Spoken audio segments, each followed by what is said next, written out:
Here we have images from a 4-year-old boy who's having leg pain. I'll let you pause it here so that you can generate a differential diagnosis.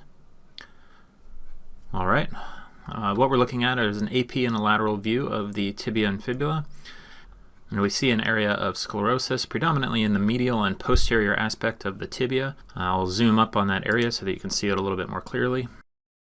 If you look very closely, you can see that there's a central area of lucency right in the middle. And what we're looking at here is the classic appearance of an osteoid osteoma. The nidus of the osteoid osteoma is that little lucent area, and then the reactive sclerosis is all around it. These typically respond to NSAIDs. You can leave them alone. They're benign lesions, but they don't burn out for a long time. They can last years. More commonly, they either get excised by orthopedic surgery or treated by interventional radiology with ablation therapy. A reasonable differential for this would be bone infection with surrounding sclerosis. This would be more typical of a healing or a chronic type of bone infection if that was the case. Another thing that could cause some sclerosis in the tibia would be a stress fracture, though those are usually a little bit more linear and focal.